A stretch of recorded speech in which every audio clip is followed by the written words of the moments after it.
What if you are more like SpongeBob SquarePants than you realized?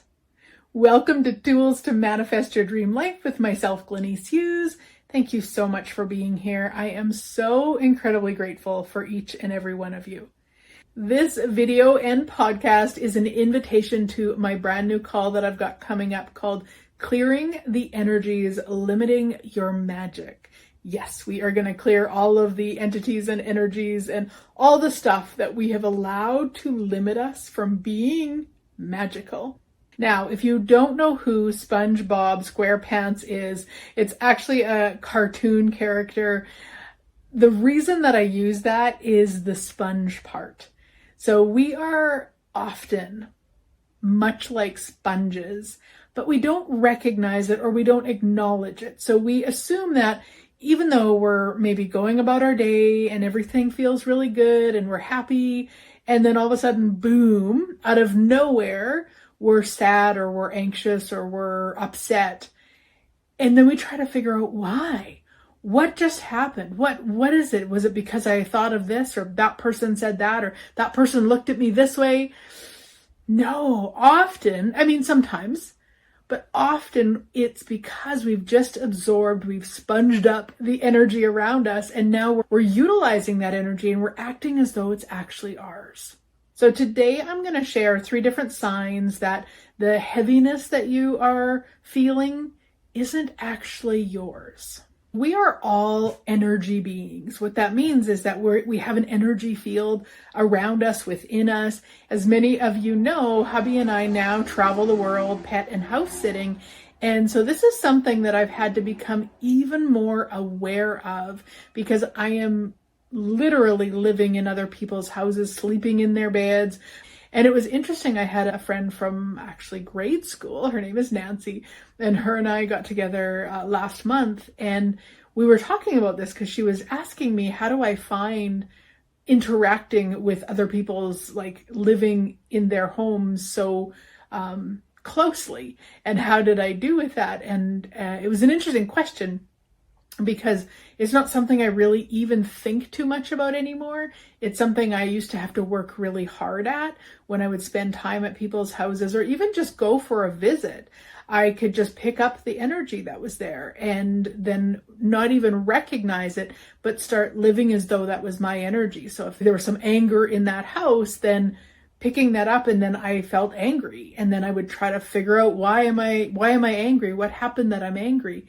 Instead of recognizing that I am just incredibly aware. And if I don't acknowledge it, then I'll start to spin in it as though it's mine. And so this is something you really want to recognize with all the signs I'm going to talk about in the show today. Is the awareness is always number one. We have to be aware. Now, the cool thing is you don't always have to know what you're aware of, but you have to acknowledge that it's awareness. And so it's a simple question of, okay, what am I aware of right now? That can shift so much energy in that moment, just in that question. You don't even know what you're aware of, but by asking the question, you're acknowledging that you're aware of something. One of the signs that I want to talk about is just recognizing that if your mood changes suddenly, it's possibly not yours. It's possibly something you've picked up. And you don't have to be like hubby and I, living in somebody else's space to do that. You could pass by them on a train. You could just be sitting in the same room with them. You could just think about them. This is how incredibly aware we are, but you could truly just think about the person and become aware of whatever mood they're in, and then take it on as though it's yours. A lot of times when people have this occur and they finally start to recognize it's not theirs, and they can ask a question, or they can do some of the other things that we'll talk about here shortly, then they start to go into judgment of themselves. Like, they shouldn't be like this, or what's wrong with them that they're like this. And what I really want you to understand is that you are incredible. You are magical. You have capacities and abilities beyond. And so if you could acknowledge this as the capacities, as the magic of you, rather than you're wrong, it's just that we're not taught this. So we don't have a lot of skills or abilities to shift it or even to recognize it. So it's not that you're wrong. It's not that you're bad. It's that you are magical as fuck. And you really want to look at celebrating that, but also utilizing these tools that I'll be talking about so that you don't have to be at the effect anymore. Let's say you're somewhere, you're feeling good, and then suddenly your mood changes, and you can ask, of course, what am I aware of? You could also do like an energetic thing where you imagine yourself like under a rain shower. I usually like to use the color silver when I do this, just as I find it clears the energy the best. Use whatever color or whatever visualization or energetic tool that you want to use, but basically you just want to clean the energy. And I just find imagining or sensing me standing under a silver shower, me even just saying that, my energy is like, oh, it just cleans it and cleans it up. Now, another sign that you might be operating from somebody else's energy is, let's say you go visit a friend, and when you leave, you feel really, really drained. Yeah, I know we've probably all had that sort of experience. And again, I want you to recognize you're not wrong, and neither is that friend. There's just some sort of energy thing that you've done, and maybe you've got this idea that your friend, let's say they were sharing a really tough time that they're going through, and if you have the idea that they shouldn't have to go through that, you are energetically going to try to fix it for them.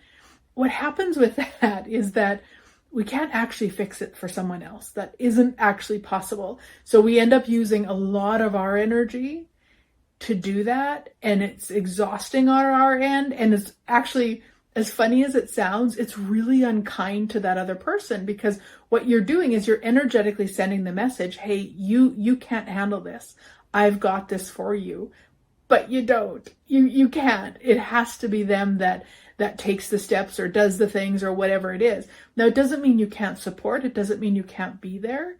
And so in those cases, what you want to recognize is that when somebody is telling you something and you're feeling bad, or you're kind of meeting them energetically, so let's say they're lower energetically because they're going through such a tough time, and you energetically go down and meet them there, it's really not kind. So, and this is more just an energetic thing. You don't have to say a word, but from an energy basis, if you could listen from the space of knowing they've got it, knowing they too are magical as fuck and they can manage it, that you are there to support, to cheerlead, to assist in any way that would contribute, but you're not going to take it on. You're not going to try to suck it out of them. You're not going to try to handle it for them or fix it for them or meet them where they're at energetically. You're actually going to be the incredible friend that you are, and you're going to stay in the higher vibration, knowing they've got it, knowing they can do it. Yeah, I mean, can you perceive that energy difference from, I need to help you, I need to fix this, I need you not to be going through this tough time? Ugh, heavy, to, you've got this. I'm right beside you and you've got this. Yeah. So recognize that if you are leaving a situation or you suddenly feel exhausted after spending time with someone, it's possible that you've taken on their stuff. So you can, again, ask, what am I aware of here? One of the things that I like to do, and it's because it makes me laugh, is I will remind myself, not my circus, not my monkeys. And even if it is my circus and my monkeys, it's still not my circus and not my monkeys. I just want to use that to make myself laugh, to recognize, hey, I don't have to take this on. This isn't my job. And it's lighter for me. It's funnier. So something like that you could utilize. Could also use something like cutting a cord. So sometimes when we are trying to help somebody or really superior bitch them, as I like to call it, where we want to jump in and fix it, we connect cords between us and them. And what happens then is that cord that's where it's kind of sucking energy out of you in a sense. And so you can just close your eyes and just imagine a cord and just go ahead and cut it so that it's healed on our end and healed on their end. The other thing with this situation, it's not always from our side. Sometimes if we have been able to assist somebody in the past or contribute, they can energetically latch on and have this expectation maybe even a demand of you energetically to do the same. Like, you can fix it, you can help me, you can, and it can become not so much us putting that cord there, but them putting that cord there. Same idea though, you still cut it, heal their side, heal your side, and carry on. Not my circus, not my monkeys, if that's fun for you. What am I aware of? If I didn't take this on for this person, what magic could I create? How much could I contribute? Like, really start shifting it around and recognizing, just start recognizing that, again, you are this magical. You are this magical. Like, it is something to be celebrated. You just want to make sure, one, that you are completely aware of what you're choosing energetically and that it's actually contributing.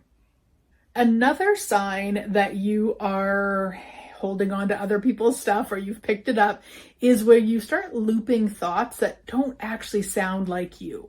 And I'll tell you, one of the very first times that I was ever aware of this, it was still to this day, it's almost 20 years later. It might even be 20 years ago. I wasn't as aware of energies and such, but I was aware somewhat. And I was actually looking after my niece. She was just a baby. Her parents went on a trip that they won. They would have never went otherwise, but they happened to win this trip, so they took it. And her and I were together. Oh my goodness, you guys. I remember the very first night, and all I could think about as I laid in bed, she was sleeping in her room, hadn't stirred, and I was laying in bed ready to go to sleep. But all I could think about was, what if I die? Like, if I died while I was sleeping, then what would happen to her? Like, who would know that I was dead? I know how horrible that sounds, but this is what was going on in my head, and recognizing that this is not mine. I never ever thought about that before that moment. I mean, I had anxious thoughts or I had things, but never would have I ever thought about me dying and what would happen to my niece. Like, oh my gosh, it was incredible. And I was also very aware, thankfully, that they weren't mine, that I was just picking up on other energies. And it was just like, oh, okay. One, I'm really grateful that's not the normal for me. And two, that I could change it. Then I could really change it in that moment. Now, 20 years ago, one of the tools that I used a lot was actually the Lord's Prayer. It's something that a friend of mine who worked in the energy world way longer than me, and she was helping me understand my mediumship at the time and all the things. And so she used the Lord's Prayer as a way to clear energy. And so I had memorized the Lord's Prayer. And I would just, when I would go to bed at night, I would just repeat that over and over until I fell asleep. And that just was a really quick way for me to clear the energy and have space with that. Now, there's lots of different ways to do it. You don't have to just use the Lord's Prayer. You can use, if you've got some sort of a mantra or something that you say that really lights you up, you could utilize that. If you're more of like a visual, like an imagining or feeling, you can do something that I do a lot now, is I'll pull the sun. So it's obviously energetically, I'll pull the sun from the sky down into the space that I'm in, because the sun is the highest vibration. Well, is a high vibration. I should say it's the highest, but it's a very high vibration because it's bright light.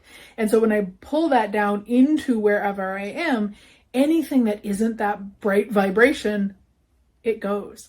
And so it's one of the ways that I would clear energy really quickly now. So basically, when you're thinking thoughts that aren't yours, especially like disturbing thoughts, find a way to clear the energy. Again, utilizing whatever works for you. If you don't have something, maybe go to YouTube and you could type in sound bath. You could see if there's some sort of an audio that you really like, or you could do like a meditation of some sort. There's so many different things, but again, if you don't have one, try pulling the sun in. The one thing I would say with that is that often when we're, especially if we're new to it, when we pull it in, if there are heavy energies there, which usually that's why we're doing it, it will often just pop right out again. It'll just go out. It's where you need to be more potent.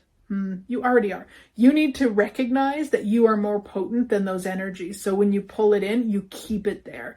And that means then the energies have to go. But sometimes when we first start out and we don't really recognize how potent we are, it just comes in and it pops out and we think, oh, I can't do it. No, you totally can do it. You just need to be really, really potent, really, really powerful, and know that that light will burn out anything that isn't going to contribute. And as I said earlier, this is an invitation to an upcoming call that I've got called Clearing the Energies Limiting Your Magic. And this is where we will start to identify all of the foreign energies and entities and all the things that we allow to stop our magic and all the different ways to clear them. Yeah. So it is September 25th at 8 a.m. Mountain. Link is above or below. If you don't see a link, reach out and I will get it for you. So just remember, your energy is an incredible asset to you. And the more that you keep it clear and clean and high vibration, the more that you will manifest and truly live your life as if by magic.